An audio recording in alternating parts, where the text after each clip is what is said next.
اس نے نہیں کیا، دوسری دفعہ کہا نہیں کیا، پھر کہا یہ میں ایک بزرگ کا قول آپ کو بتا رہا ہوں کہ یہ شرک، ایک دفعہ کہا ٹھیک ہے یہ سوال ہے، دوسری دفعہ کہا یہ نہیں کریں گے وہ آپ، اب تیسری دفعہ، اس کا مطلب یہ کہ آپ نے یہ بات سمجھ لی ہے کہ آپ کا خیر اسی کے ہاتھ میں اور یہ شرک خفی ہو جائے، ٹھیک ہے آپ نے کہا کہ وہ یہ باتیں بھی سمجھ لی، کیونکہ آدمی جو ہے اگر پیچھے پڑ جاتا ہے کہتا رہتا مطلب معلوم ہوا کہ اس کے ذہن میں یہ بات بیٹھ گئی ہے کہ تمہارا خیر جو ہے تمہاری بھلائی اسی کے ہاتھ میں۔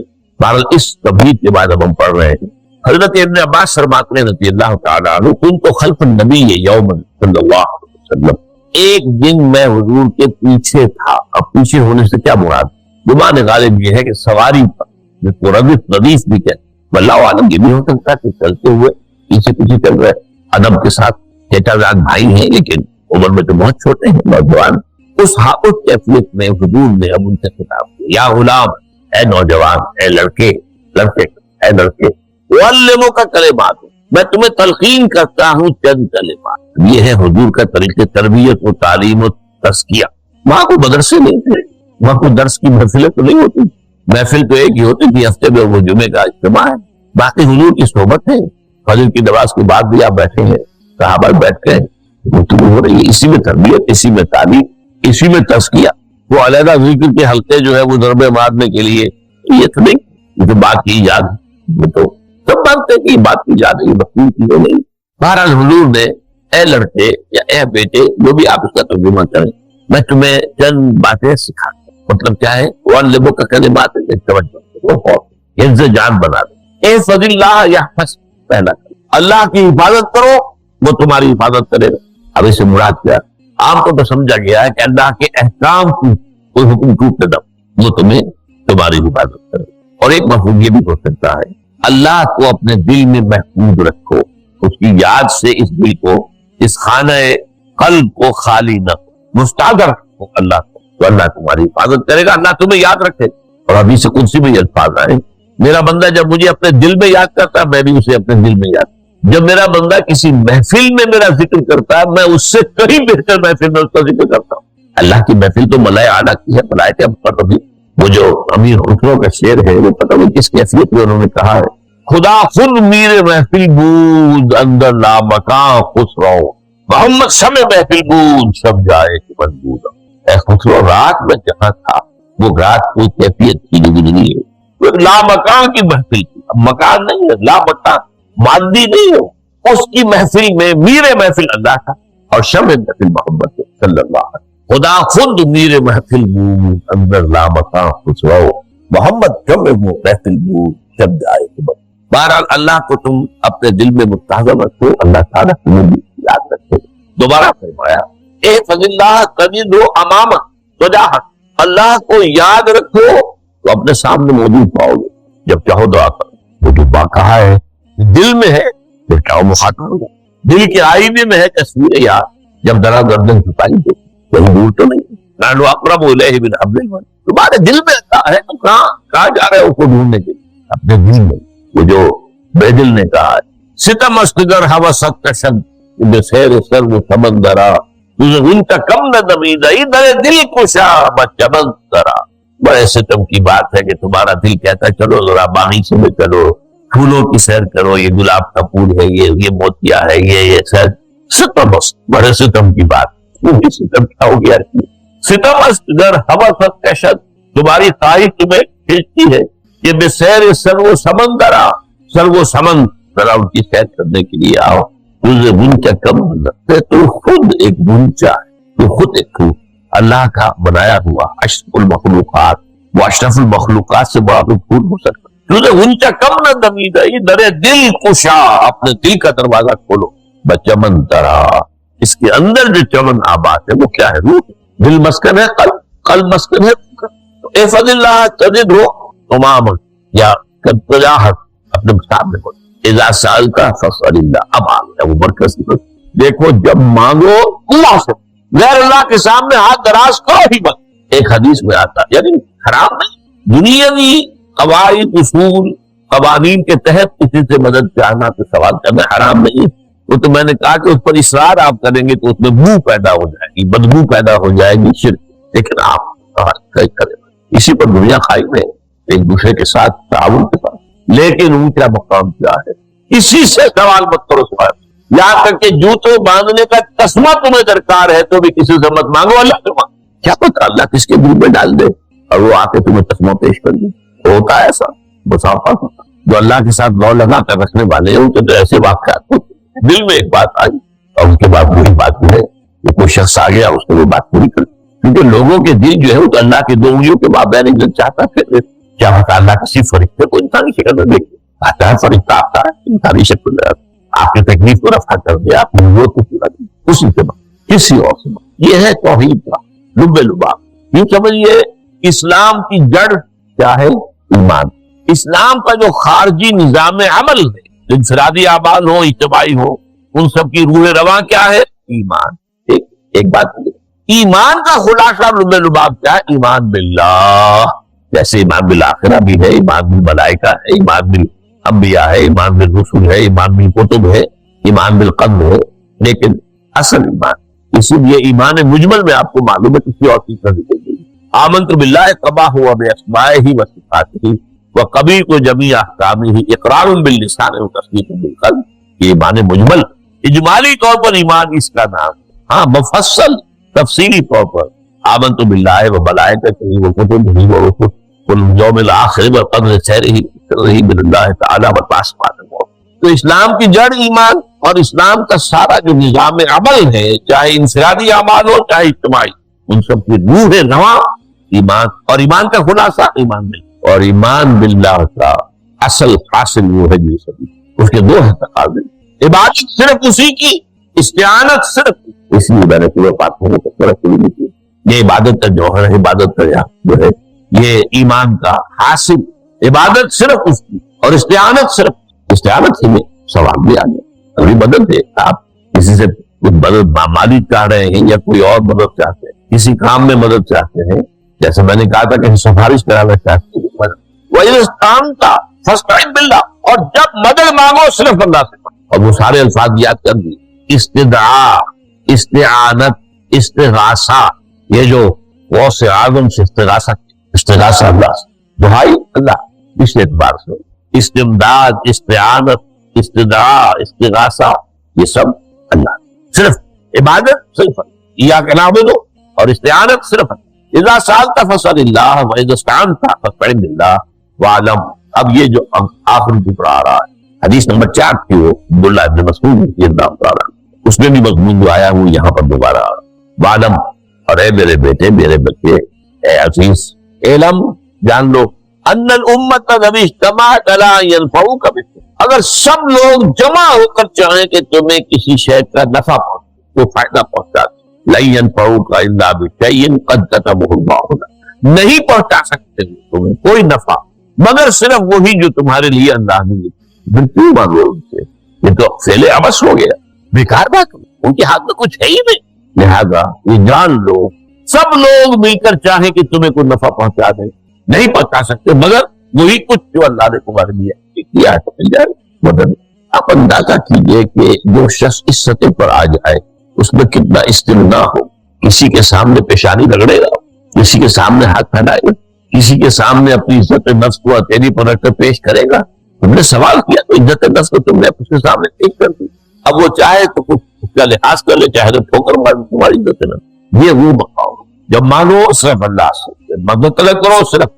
اور جان لو اگر تمام لوگ جمع ہو کر تمہیں کوئی فائدہ پہنچا نہیں پہنچا سکتے، الا بشیء قد کتب اللہ لک وان اجتمعوا علی یضروک بشیء لم یضروک الا بشیء قد کتب اللہ علیک. اور سب مل کر چاہے تمہیں کوئی نقصان پہنچا دے، نہیں پہنچا سکتے مگر وہی کچھ جو اللہ نے تمہارے لیے.